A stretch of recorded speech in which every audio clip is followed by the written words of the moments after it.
হচ্ছে IoT and robotics engineering ডিপার্টমেন্টে university of frontier technology বাংলাদেশে। তো আজকে আমি ডিসকাস করবো আমার রিসেন্টলি কমপ্লিট হওয়া একটি প্রজেক্ট নিয়ে। আমার প্রজেক্টের টাইটেল হচ্ছে AI cell, SMS base AI systems. আমার এই প্রজেক্টের মূল উদ্দেশ্য হচ্ছে এআই বা আর্টিফিশিয়াল ইন্টেলিজেন্সকে ইন্টারনেট ছাড়া কিভাবে ইউজ করা যায়, এমনকি স্মার্টফোন বা স্মার্ট ডিভাইস ছাড়াও কিভাবে ইউজ করা যায়। তো এখন কথা হচ্ছে যে কেন আমি স্মার্টফোন বা ইন্টারনেট ছাড়া ইউজ করবো। দেখেন, যে স্মার্টফোন এবং ইন্টারনেট সেগুলো হয়তো অনেকেরই আছে বা যারা শহরের দিকে থাকে তাদের আছে, বাট গ্রামে যারা পড়াশোনা করে অথবা গ্রামে যে কৃষক আছে বা গ্রামের যে জনগণ আছে তারা কিন্তু স্মার্টফোন এবং ইন্টারনেট বিয়ার করতে পারে না, যে কারণে স্মার্টফোনও তারা কিনতে পারে না বা নাই, এবং ইন্টারনেটও তারা ইউজ করতে পারে না। এই দুইটা এই দুটো জিনিসের কারণেই, দুটো জিনিসের অভাবের কারণে তারা এআই এর ইউজ কেস থেকে বঞ্চিত হচ্ছে। হ্যাঁ, এআই কিন্তু স্মার্টফোন এবং ইন্টারনেট ছাড়া ইউজ করা যায় না। কিভাবে? কারণ চ্যাট জিপিটি হোক বা জেমিনাই হোক বা ক্লড হোক অথবা গ্রক হোক, সেগুলো একটা ইন্টারনেটের মাধ্যমে অ্যাপস অথবা সফটওয়্যার বেস করে অ্যাক্সেস করতে হয়। তো আমি এই প্রবলেমটাই সলভ করছি আমার এই প্রজেক্টের মাধ্যমে। তো আমার এই প্রজেক্টটা কিভাবে কাজ করে, সাপোজ মনে করেন একটা গ্রামের স্টুডেন্ট বা একটা গ্রামের কৃষক বা গ্রামের একজন মানুষ, যে কিনা এআই এর প্রয়োজন। কিভাবে প্রয়োজন, আমি স্টুডেন্ট হিসেবে যদি স্টুডেন্টের উদাহরণ দিই, যে যদি স্টুডেন্টটা হঠাৎ কোনো কারণে একটা প্রবলেমে প্যারাইজ হয়েছে বা কোনো একটা ম্যাথ ফর্মুলা বুঝতেছে না, তখন সে কি আবার স্কুলে যাইতে পারবে? কারণ গ্রামের স্কুলগুলো সাধারণত 3 থেকে 4 কিলোমিটার দূরে হয়। হঠাৎ রাতে যদি একটা প্রবলেম বা একটা ম্যাথের বা একটা কুইশন পারতেছে না, তখন যদি তার কাছে একটা স্মার্টফোন এবং একটা ইন্টারনেট কানেক্টেড ডিভাইস থাকতো, তাহলে সে কিন্তু এই প্রশ্নগুলো এআই এর মাধ্যমে সলভ করে নিতে পারতো এবং সে শিখতে পারতো। পাশাপাশি আহ, আহ, গ্রামের যে কৃষক আছে তারাও কিন্তু আহ, যে কৃষি রিলেটেড তথ্য যেমন আবহাওয়ার খবর এবং সেচ রিলেটেড তথ্যগুলো এআই ইউজ করে জানতে পারতো, এবং হেলথ হেলথ রিলেটেড টিপসও তারা এসএমএস এর এআই এর কাছ থেকে নিতে পারতো। কিন্তু এই প্রবলেম গুলো করতে পারতেছি না, বা পারতেছি না, শুধুমাত্র ইন্টারনেট এবং স্মার্ট ডিভাইস না থাকার কারণে। তো আমি এই প্রবলেমটা কিভাবে সলভ করছি, যেহেতু স্মার্ট ডিভাইস নাই, ধরে নিলাম ইন্টারনেটও নাই, বাট তাদের কাছে তো ফিচার ফোন আছে অন্তত একটা। কারণ আমাদের বাংলাদেশের জনগণের চেয়েও মোবাইল সংখ্যা বেশি। তো আমি ধরে নিলাম যে একটা স্টুডেন্টের কাছে অন্তত পক্ষে একটা, বা তার বাসায় একটা ফিচার ফোন আছে। তার ফিচার ফোনের কি সুবিধা আছে, তার ফিচার ফোনের মাধ্যমে এসএমএস করা যায়। তো সে যদি আমার সিস্টেমে একটা এসএমএস করে পাঠিয়ে দেয় যে তার কোয়েশ্চনটা যেটা সে পারতেছিল না রাতে, বা তার আশেপাশে কোনো টিচার ছিল না বা কারোর কাছ থেকে হেল্প পাইতেছিল না, সেটা যদি এসএমএস করে, অর্থাৎ 250 ক্যারেক্টারের মধ্যে এসএমএস করে যদি পাঠিয়ে দেয় আমার সিস্টেমে, তো আমার সিস্টেমে তাকে একটা এলএলএম, যেটা হচ্ছে যে প্রি ডিফাইন করা প্রম্পটিং এর মাধ্যমে, যে সেই মেসেজটার ক্যাটাগরি অনুযায়ী তাকে হেল্প করবে। যদি মেসেজটা হেল্প ক্যাটাগরি অনুযায়ী হয় যে এডুকেশন রিলেটেড, তখন এডুকেশনের যে এলএলএম আছে সেটা আনসার করবে খুব সুন্দরভাবে। এবং যদি সেই মেসেজটা হয় কৃষি রিলেটেড, তখন কৃষি রিলেটেড যে প্রম্পটিং এর মাধ্যমে এলএলএম কে মডিফাই করা বা এলএলএম কে যে প্রম্পটিং করা, তো সেই মডেলটা কিন্তু আনসার করবে। আবার যদি হেলথ রিলেটেড হয় তখন হয়তো ডাক্তারের কাছে যাওয়ার জন্য বলবে, এবং মেডিকেল হেলথ রিলেটেড টিপস, যেটা প্রাথমিক টিপস দেওয়া যায় সেটা দিবে।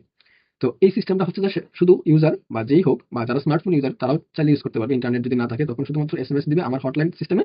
এসএমএসটা দেওয়ার পরেই আমার সিস্টেম সেটাকে ডিটেক্ট করবে, ডিটেক্ট করে সেটা এআই জেনারেটেড রিপ্লাই তৈরি করবে, রিপ্লাইটা সরাসরি ওই নাম্বারই পাঠিয়ে দিবে।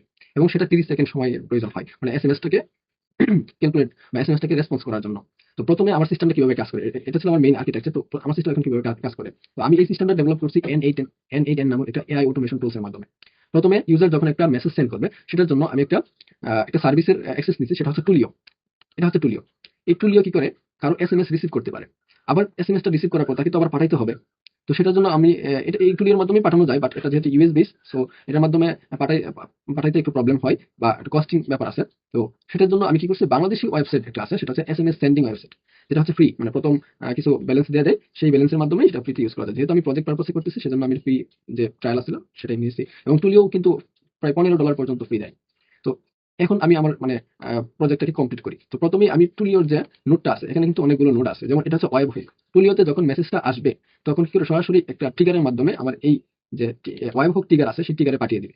ওয়েব হুক ট্রিগারে আসার পরে দেয় আমার জেসন ফরম্যাটে আসবে। তো আসার পর আমার ওয়ার্ক ফ্লো কনফিগারেশন হবে, তারপরে আমার যে এলএলএম যে আছে আর কি, ওই এলএলএম এ চলে আসবে। এলএলএম কি ইনস্ট্রাকশনটা, এটা হচ্ছে ইনস্ট্রাকশন। আমি যদি এটা এক্সপ্রেশনটা একটু বড় করি, এটা হচ্ছে ইনস্ট্রাকশন যে you are helpful fast and reliable AI assistant in a low bandwidth SMS based. তো ল্যাঙ্গুয়েজ ডিটেকশন, যদি বাংলা কেউ মেসেজ করে বাংলায় তাকে রিপ্লাই দিবে। যদি সে ম্যাথ রিলেটেড কোয়েশ্চেন করে, যে হ্যাশট্যাগ এগ্রিকালচার, যদি এগ্রিকালচার রিলেটেড করে তাহলে এগ্রিকালচার রিলেটেড একটা হ্যাশট্যাগ জেনারেট করে সে আনসার করবে। কৃষি, hashtag farming, hashtag education, hashtag emergency, hashtag general. তো এরকম ভাবে আমি ডিফাইন করে রাখছি। মেডিকেল রিলেটেড আছে, তারপরে হচ্ছে যে হ্যাঁ, একটা এসএমএস দেওয়ার পরে বলবে যে আরো কিছু জানতে চান কিনা। তো আচ্ছা, এখন হচ্ছে যে এই মেসেজটা এই প্রম্পটিং এর উপর বেস করে আমার এখানে একটা মডেল আছে। সেটা আমি ওপেন ওপেন এআই N18 এর সাথে ওপেন এআই একটা ফ্রি এপিআই দেওয়া হয়, GPT 4.0 মিনি আমি ইউজ করতেছি। চাইলে কিন্তু আমি হাগিং ফেস থেকে একটি ওপেন সোর্স মডেল ইউজ করতে পারবো। এক্ষেত্রে আমার এই জায়গায় ডিসকানেক্ট করে দিলাম। তারপরে নতুন আরেকটা যদি আমি অন্য কোনো একটা চ্যাট মডেল নিয়ে আসি, সাপোজ ওপেন রাউটার। ওপেন রাউটারের মাধ্যমে কিন্তু আমি অনেক ধরনের চ্যাট মডেল আছে যেগুলো ফ্রি। তো এটা নিয়ে আসতে পারি, অথবা আমি যদি কাস্টমাইজ কোনো মডেল হাগিং ফেস থেকে একটা মডেল নিলাম, সাপোজ এলএলএম যেটা আছে লামা 3.2 11 বিলিয়ন প্যারামিটার, সেটা যদি আমি কি করি কলামের মাধ্যমে কোল্যাবে রান করি এবং এনজেলক এর মাধ্যমে একটা যদি আমি পাবলিক এপিআই ক্রিয়েট করি এবং সেই এপিআই কে যদি এখানে ইম্পোর্ট করি এবং একটা মডেল তৈরি করি, তাহলে কিন্তু আমার কোল্যাবে রান করা মডেলটা এখান থেকে কাজ করবে। অর্থাৎ আমার এই রেসপন্সের উপর ভিত্তি করে আমার মডেল রেসপন্স করতে পারবে এই প্রম্পটিং এর উপর ভিত্তি করে। তো আমি এটা দিয়ে সহজে ট্রাই করা, মানে যেহেতু প্রজেক্টটা দেখানোর ট্রাই করতেছি, সো এটা আমি মানে যেটা সহজ আমার কাছে মনে হয়েছে সেটা দিয়ে আমি ট্রাই করতেছি। আমি বাকি যেটাও করছি আমি লামা 3.2 দিয়ে ট্রাই করছি, সম্পূর্ণভাবে কাজ করে।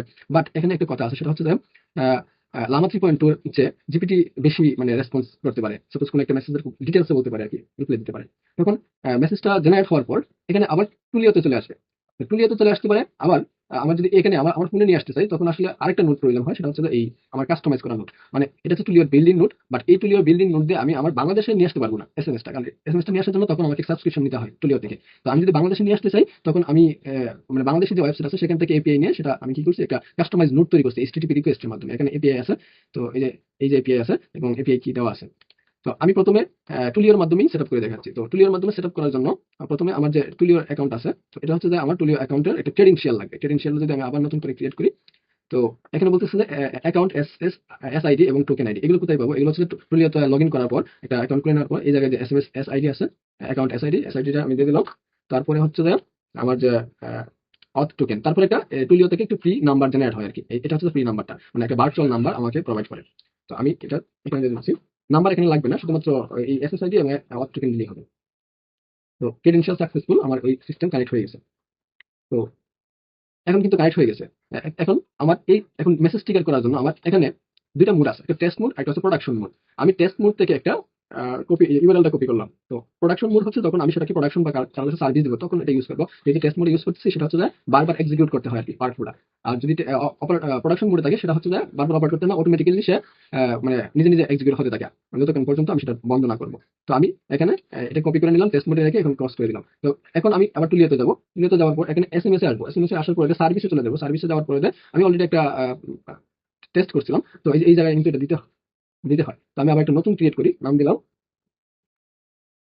মাই রাই সেল। সো তারপরে হচ্ছে যে কি টাইপের এটা হবে, এনগেজ ইন ডিসকাশন। তারপরে হচ্ছে যে আহ, এখানে আসবে, তারপর অ্যাড সেন্ডার, এখানে সেন্ডার ক্রিয়েট করে নিতে হবে। ফোন নাম্বার থাকবে, কন্টিনিউ। এখন ফোন নাম্বার যেটা জেনারেট করে দিয়েছে ফ্রি, সেটা অ্যাড করে দিতে হবে, কনফার্ম। এই ফোন নাম্বারের নাম ছিল এনএটি কি। আচ্ছা, তো এই একটা নাম্বার আমি অ্যাড করে নিচ্ছি যেটা ফ্রি ছিল আর কি।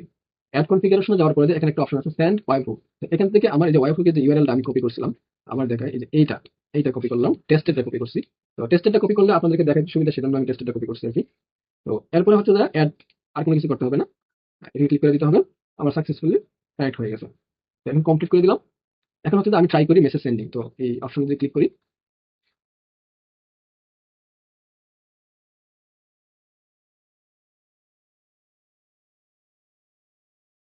এটা ওপেন হচ্ছে। তো এখানে আসার পরে যখন আমি ভার্চুয়াল ফোনে ক্লিক করবো, প্লাস হচ্ছে ভার্চুয়াল ফোন, আমি চাইলে কিন্তু আমার নিজের ফোন ইউজ করতে পারি। আমি প্রথমে ভার্চুয়াল ফোনে দেখাচ্ছি, তারপরে হচ্ছে যে আমি আমার নিজের ফোন দিয়ে হচ্ছে ইন্টারনেট ছাড়া আমি কিভাবে অ্যাক্সেস করতে পারি সেটা আমি দেখাবো। তো প্রথমে হচ্ছে যে এটা আমি আমার নাম্বারটা অ্যাড করে নিলাম, যে এই নাম্বারে আমি একটা এসএমএস, এটা হচ্ছে আমার সাপোজ ধরেন এটা টুল নাম্বার বা কি বলে টোল ফ্রি নাম্বার। যে আমাদের কিন্তু আমাদের দেশে অনেক ধরনের টোল ফ্রি নাম্বার আছে, যেমন 999, তারপর 121, 322, এরকম অনেকগুলো ফ্রি নাম্বার আছে যেগুলোর মাধ্যমে ইউজাররা সার্ভিস নিতে পারে ফ্রিতে। তো সাপোজ মনে করেন এটা হচ্ছে একটা টোল নাম্বার। এই টোল নাম্বার হচ্ছে এই টোল নাম্বার হচ্ছে আমার সিস্টেমের টোল নাম্বার। কেউ যদি এই নাম্বারে এখন একটা এসএমএস পাঠায়, তাহলে কিন্তু সে ওই এসএমএস এর এগেইনস্টে একটা রেসপন্স পাবে এআই এর মাধ্যমে। তো আমার সিস্টেম কিন্তু এভাবেই কাজ করে। তো আমি এখন আপনাদেরকে দেখাচ্ছি। তো সিস্টেম কিন্তু রেডি। তো রেডি হওয়ার পরে আমি এই এখানে যদি আমি এক্সিকিউট বাটনে ক্লিক করে রাখি, তো আমার সিস্টেম কিন্তু এখন রেসপন্স এক্সিকিউট করার জন্য রেডি হয়ে আছে। তো এখন যদি আমি একটা এসএমএস করি, এখানে একটা এসএমএস আমি বাংলায় করি বা ইংলিশে করি, সাপোজ আমি একজন স্টুডেন্ট, আমি একজন বাংলায় ট্রাই করতেছি একটা এসএমএস। তো আমি লিখলাম এই জায়গায় যে পাটিগণিত ও বীজগণিতের প্রয়োজনীয় সকল সূত্রসমূহ সিরিয়াল অনুযায়ী আমাকে লিখে দাও। তো এটা আমি লিখলাম, যেটা সচরাচর সাধারণত আমরা এআই কে প্রশ্ন করি। তো এটা আমরা এসএমএস পাঠাবো, ওকে। এসএমএস যদি পাঠাই, তাহলে দেখবেন যে এসএমএস কিন্তু পাঠিয়ে দিচ্ছি আমি। তো এই জায়গায় আমার ওয়ার্কফ্লোটা এখন এক্সিকিউট হইতেছে। এক্সিকিউট হওয়ার পরে আমার এখানে চলে যাবে, এখানে এই যে এখানে রেসপন্স জেনারেট হচ্ছে, মানে এটা আনসারটা তৈরি হচ্ছে ওটার জন্য প্রয়োজনীয়। তারপরে সেটাকে এই যে পাঠিয়ে দিচ্ছি। তো আমি যদি এখন যাই, এই যে এটা আমি পাঠাইছিলাম। এখন আমি যেহেতু আমি আমার ফোন ইউজ করবো, সেজন্য আমার ফোনটা কানেক্ট করে নিলাম এবং টুলিওর যে নাম্বারটা আমি পেয়েছিলাম, তো এই নাম্বারটা হচ্ছে যে এখন আমি আমার যে ফোন আছে সেই ফোনটা অন করব।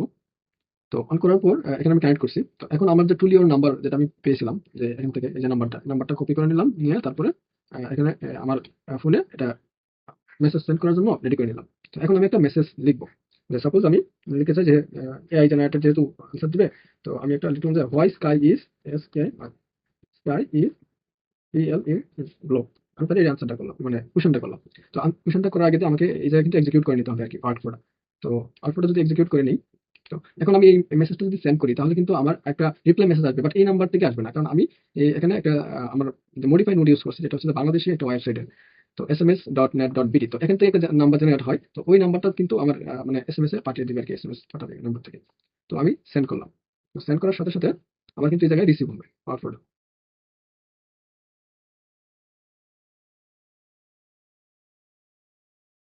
যে দেখেন এই এসএমএসটা কিন্তু চলে আসছে, এই যে এইমাত্র আসছে। আমি পাঠিয়েছিলাম কিন্তু এই নাম্বারে পাঠিয়েছিলাম। তো পাঠানোর পরে প্রথমে আমার ওই রিসিভ করছে এই আমার যে ওয়েবহুক, তারপরে সেখান থেকে জেনারেট করে এই যে এইচটিটিপি নোডের মাধ্যমে হচ্ছে যে আমাদের sms.bt নেট থেকে একটা এসএমএস কিন্তু পাঠিয়ে দিচ্ছে, এই দেখছেন। সো এভাবে কিন্তু আমরা ইন্টারনেট ছাড়াই আমার এসএমএস বেস এই সিস্টেমটা ইউজ করা যাবে। তো এটাকে আরো ইউটিলাইজ করা যায়, যেমন যদি সম্পূর্ণ সিস্টেমকে টুলিও ছাড়াই বাংলাদেশি কোনো একটা সার্ভারের মাধ্যমে করা হয় এসএমএস সেন্ড এবং রিসিভ, এক্ষেত্রে আমি কিন্তু এসএমএস সেন্ড করতেছি টুলিওর মাধ্যমে, রিসিভ করতেছি বাংলাদেশি সাইটের মাধ্যমে। তো এর জন্য দুইটা নাম্বার লাগছে। তো যদি একই নাম্বারের মাধ্যমে করা যায় তাহলে হচ্ছে যে আরো ইজিলি কাজ করা যাবে আর কি। সো এখন আমি আরেকটা মেসেজ পাঠাবো, তো এই জন্য আমি এক্সিকিউট বাটনে ক্লিক করলাম, তারপরে আমি সেন্ড করলাম। সেন্ড হওয়ার পর এখন কিন্তু আমার এক্সিকিউট হচ্ছে, এই যে চলে আসছে কিন্তু। আমি লিখছিলাম যে টেল মি অ্যাবাউট বাংলাদেশ, তো বাংলাদেশ সম্পর্কে একটা বিশাল চলে আসছে। সো এভাবে কিন্তু আমরা এআই ইউজ করতে পারি উইদাউট ইন্টারনেট। আমার কিন্তু ইন্টারনেট কানেকশন অফ ছিল।